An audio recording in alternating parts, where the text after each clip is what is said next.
नमस्कार। देश की तमाम फटाफट खबरों में आपका स्वागत है। खबरों के लिए आपसे निवेदन कि यदि आपने हमारे चैनल को सब्सक्राइब नहीं किया तो कृपया करके आपके अपने चैनल को सब्सक्राइब करना ना भूलें। आप सब्सक्राइब करते हैं तो हमें हिम्मत होती है सही और सच्ची खबरें आप तक पहुंचाने की। तो क्या है आज की बड़ी खबर, वही कांग्रेस नेता राहुल गांधी की।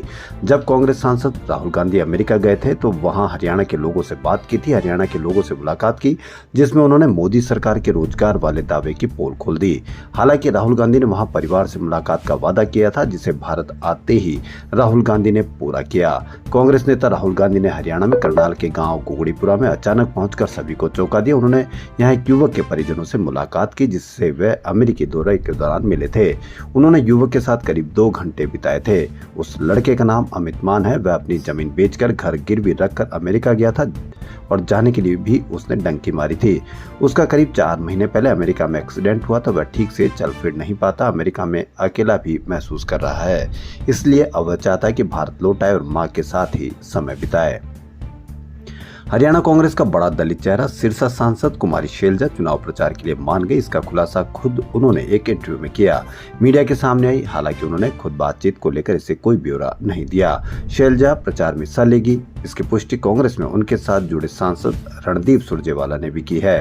उन्होंने कहा कि 26 सितंबर से शैलजा शुरू कर देगी प्रचार। हरियाणा में विधान चुनाव के बीच बॉलीवुड एक्ट्रेस व हिमाचल से सांसद कंगना रनौत में बीजेपी की टेंशन बढ़ा दी। उन्होंने 3 कृषि कानूनों को दोबारा लागू करने की मांग की। कंगना ने कहा कि कानून वापस लाने चाहिए। ये कंट्रोवर्शियल हो सकता है। ये वही कानून है जिन्हें केंद्र सरकार को 14 महीने के बाद किसान आंदोलन के चलते वापस लेना पड़ा था। इस बयान के बाद विपक्ष ने उनकी घेराबंदी शुरू कर दी। पंजाब से अकाली दल के प्रवक्ता अर्शदीप सिंह कलेर का कहना है कि भाजपा को कंगना को पार्टी से निकालना चाहिए। कंगना पर नेशनल सिक्योरिटी एक्ट लगाया जाना चाहिए। हरियाणा कांग्रेस ने सोशल मीडिया पर पोस्ट डालकर लिखा कि कांग्रेस किसानों के साथ है। इन काले कानूनों की वापसी अब कभी नहीं होगी, चाहे नरेंद्र मोदी और उनके सांसद जितना जोर लगा ले। कंगना ने कहा कि किसानों के जो लॉ है, जो रोक दिए गए, वे वापस लाने चाहिए।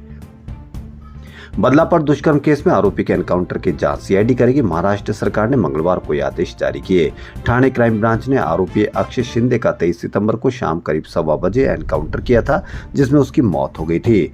जानकारी के अनुसार ठाणे क्राइम ब्रांच अक्षय को तलोजा जेल से बदलापुर लेकर गई थी। सरकार ने कहा था कि अक्षय ने पुलिस की रिवॉल्वर छीनकर फायर किए थे। सेल्फ डिफेंस में पुलिस ने गोली चलाई और अक्षय मारा गया। इस घटना के बाद अक्षय के परिवार ने आरोप लगाया कि उस कस्टडी में जमकर पीटा गया था। मामले को दबाने के लिए एनकाउंटर कर दिया गया, उसका शव भी नहीं देखने दिया। उधर विपक्ष ने सवाल किया कि अक्षय हथकड़ी में था तो वो फायरिंग कैसे कर सकता है। आरोपी शिंदे की मां ने कहा कि हम अस्पताल में घंटों इंतजार करते रहे, लेकिन पुलिस वालों ने हमें अक्षय का शव भी देखने नहीं दिया। इधर विपक्ष ने सवाल किया कि अक्षय हथकड़ी में था, वो फायरिंग कैसे कर सकता। आरोपी शिंदे की मां ने कहा कि हम अस्पताल में घंटों इंतजार करते रहे, लेकिन पुलिस वालों ने हमें अक्षय का शव भी देखने नहीं दिया। अक्षय के खिलाफ यौन शोषण के आरोप साबित नहीं हुए थे। वह पटाखे फोड़ने तक से डरता था। पुलिस पर गोली कैसे चला सकता है।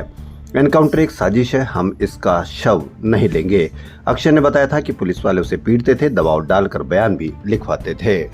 उत्तर प्रदेश में मंगलवार को आज खाने पीने की दुकानों पर नेम प्लेट यानी दुकानदारों का नाम लिखना अनिवार्य हो गया है। सीएम योगी आदित्यनाथ ने खाद्य विभाग की मीटिंग में ये आदेश दिए। उन्होंने प्रदेश के सभी होटलों, ढाबों, रेस्टोरेंट की गहन जांच और हर कर्मचारी का पुलिस वेरिफिकेशन किया जाए। खाने की चीजों की शुद्धता के लिए खाद्य सुरक्षा अधिनियम में जरूरी बदलाव किए जाए। नए आदेश के अनुसार खान पान केंद्रों पर संचालक, प्रोपराइटर, मैनेजर का नाम और पता डिस्प्ले करना अनिवार्य होगा। पूरे रेस्टोरेंट में सीसीटीवी लगाने होंगे। कर्मचारियों को मास्क, ग्लव्स पहनना जरूरी होगा। इससे पहले भी यूपी सरकार ने कावड़ रूट की सभी दुकानों पर नेम प्लेट अनिवार्य की थी। मामला सुप्रीम कोर्ट पहुंच गया था। कोर्ट ने योगी सरकार के इस फैसले पर रोक लगा दी थी। मामला अभी कोर्ट में विचाराधीन है।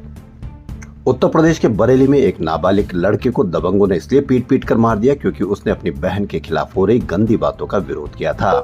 घटना बरेली के शीशगढ़ थाना क्षेत्र की है। यहाँ हाई स्कूल के होनहार छात्र 14 साल के अर्सिल को मनचलों ने पीट कर मार डाला। यूपी पुलिस ने आरोपियों को हिरासत में लेकर पूछताछ शुरू कर दी है। अर्सिल घर से दुकान कुछ सामान लेने जा रहा था, तभी कस्बे के ही दबंग ने उसे रोक लिया और उसकी बहन के बारे में अनाप शनाप बातें करने लगा। अर्सिल ने जब इसका विरोध किया तो उन्होंने अपने भाइयों के साथ मिलकर उसे इतना पीटा कि उसकी जान चली गई। अफगान ने अर्सिल को रास्ते में रोका और कहा कि मैं तेरी बहन से मोहब्बत करता हूँ। छात्र ने इस बात का विरोध किया। आरोपी ने अपने भाई को बुला लिया और फिर छात्र को बेरहमी से पीटा और घायल अवस्था में ही उसे छोड़कर भाग गया।